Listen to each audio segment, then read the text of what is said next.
दुनिया की अर्थव्यवस्था हमेशा बदलती रहती है। हर देश चाहता है कि उसकी इकोनॉमी सबसे बड़ी हो। चाइना और अमेरिका, ये दो बड़े देश इस रेस में सबसे आगे हैं। कई सालों तक अमेरिका दुनिया की सबसे बड़ी इकोनॉमी रहा है, लेकिन चाइना की तेजी से बढ़ती इकोनॉमी ने सबको सोचने पर मजबूर कर दिया है कि क्या अब ग्लोबल इकोनॉमिक पावर बदलने वाला है। इस बात को समझने के लिए हमें दोनों देशों की इकोनॉमीज को चलाने वाले फैक्टर्स को गहराई से समझना होगा। हमें उनके ग्रोथ, जनसंख्या के ट्रेंड्स और टेक्नोलॉजी और इनोवेशन के इम्पैक्ट को देखना होगा। इसके अलावा जियोपॉलिटिकल फैक्टर्स और ट्रेड रिलेशंस भी दोनों देशों की इकोनॉमीज को शेप करने में अहम भूमिका निभाते हैं। ये ऐसे इन सभी पहलुओं पर गौर करेगा और यह जानने की कोशिश करेगा कि क्या जीडीपी के मामले में चाइना अमेरिका को पीछे छोड़ सकता है। ये ऐसे उन चैलेंजेस और अपॉर्चुनिटीज के बारे में भी बताएगा जो दोनों देशों के सामने हैं। इस एनालिसिस का उद्देश्य इस कॉम्प्लेक्स और बदलते इकोनॉमिक राइवलरी पर एक नुआंस्ड पर्सपेक्टिव देना है। आखिर में सवाल यही है, क्या चाइना अमेरिका को पीछे छोड़कर दुनिया की सबसे बड़ी इकोनॉमिक सुपर पावर बन सकता है? पिछले कुछ दशकों में चाइना का इकोनॉमिक ट्रांसफॉर्मेशन काबिले तारीफ रहा है। एक समय पर खेती पर निर्भर रहने वाला देश आज चाइना एक ग्लोबल मैन्युफैक्चरिंग पावर हाउस और टेक्नोलॉजिकल इनोवेशन में लीडर बन गया है। इसकी वजह है गवर्नमेंट की अच्छी पॉलिसीज, बड़ी और स्किल्ड लेबर फोर्स और इंफ्रास्ट्रक्चर और टेक्नोलॉजी में भारी इन्वेस्टमेंट्स। चाइना ने मार्केट ओरिएंटेड रिफॉर्म्स को अपनाया और साथ ही साथ कुछ हद तक स्टेट कंट्रोल भी रखा, जो एक असरदार इकोनॉमिक फॉर्मूला साबित हुआ है। इस हाइब्रिड मॉडल की वजह से चाइना फॉरेन इन्वेस्टमेंट को आकर्षित कर पाया है और खुद को ग्लोबल ट्रेडिंग सिस्टम में इंटीग्रेट कर पाया है। इसके अलावा चाइना ने टेक्नोलॉजी के क्षेत्र में खासकर आर्टिफिशियल इंटेलिजेंस, रिन्यूएबल एनर्जी और टेलीकम्युनिकेशंस में काफी तरक्की की है। इन डेवलपमेंट से न केवल चाइना की डोमेस्टिक इकोनॉमी को बढ़ावा मिला है, बल्कि उसकी ग्लोबल कम्पिटिटिवनेस भी बढ़ी है।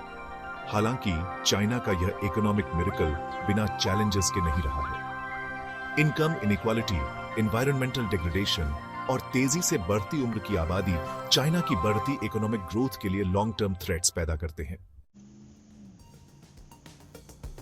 अमेरिका काफी समय से दुनिया की सबसे बड़ी इकोनॉमिक पावर हाउस रहा है, जिसकी इकोनॉमी मजबूत और डाइवर्सिफाइड है। इसकी ताकत इसके एंटरप्रेन्योरियल स्पिरिट, इनोवेशन के कल्चर और मजबूत इंस्टीट्यूशंस में है। अमेरिका में दुनिया की कई लीडिंग कंपनीज और रिसर्च इंस्टीट्यूशंस हैं और इसकी इकोनॉमी को एक डीप और लिक्विड फाइनेंशियल मार्केट का फायदा मिलता है। इसके अलावा अमेरिका का डॉलर दुनिया की रिजर्व करेंसी है, जो उसे ग्लोबल ट्रेड एंड फाइनेंस में बहुत बड़ा एडवांटेज देता है। इससे अमेरिका को कम इंटरेस्ट रेट्स पर पैसे उधार लेने में मदद मिलती है और उसे अपनी इकोनॉमी को मैनेज करने में ज्यादा फ्लेक्सिबिलिटी मिलती है। हालांकि अमेरिका की इकोनॉमी भी चैलेंजेस से भरी है।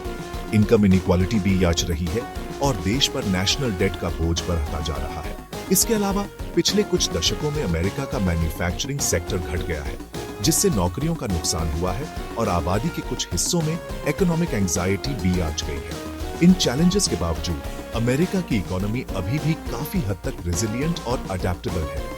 इसकी इनोवेशन की क्षमता और इसका एंटरप्रेन्योरियल स्पिरिट अभी भी इकोनॉमिक ग्रोथ को बढ़ावा दे रहे हैं। हालांकि चाइना की इकोनॉमिक ग्रोथ काफी तेज रही है, लेकिन इसके रास्ते में कुछ रोड ब्लॉक्स भी हैं। चाइना को डोमेस्टिक और इंटरनेशनल दोनों तरह के चैलेंजेस का सामना है, जो उसके फ्यूचर ग्रोथ को प्रभावित कर सकते हैं। ये चैलेंजेस डेमोग्राफिक शिफ्ट से लेकर बढ़ते जियोपॉलिटिकल टेंशंस तक हैं। चाइना के सामने सबसे बड़ी समस्या है उसकी तेजी से बढ़ती उम्र की आबादी।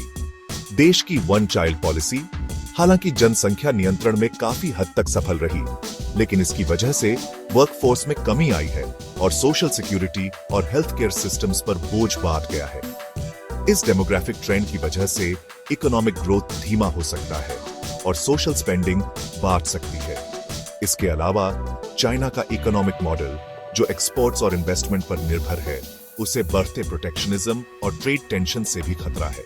अमेरिका के साथ चल रहे ट्रेड वॉर और दूसरे देशों द्वारा चाइनीज मैन्युफैक्चरिंग पर निर्भरता कम करने की कोशिशों से चाइना की एक्सपोर्ट ओरिएंटेड इकोनॉमी को काफी नुकसान पहुंच सकता है। इन एक्सटर्नल प्रेशर्स के अलावा चाइना को कई इंटरनल चैलेंजेस का भी सामना है, जैसे कि बढ़ती इनकम इनइक्वालिटी, एनवायरमेंटल डिग्रेडेशन और बढ़ता डेट बबल। अगर इन मुद्दों को जल्द से जल्द ठीक नहीं किया गया तो ये सोशल स्टेबिलिटी को खराब कर सकते हैं और लॉन्ग टर्म इकोनॉमिक ग्रोथ में बाधा बन सकते हैं।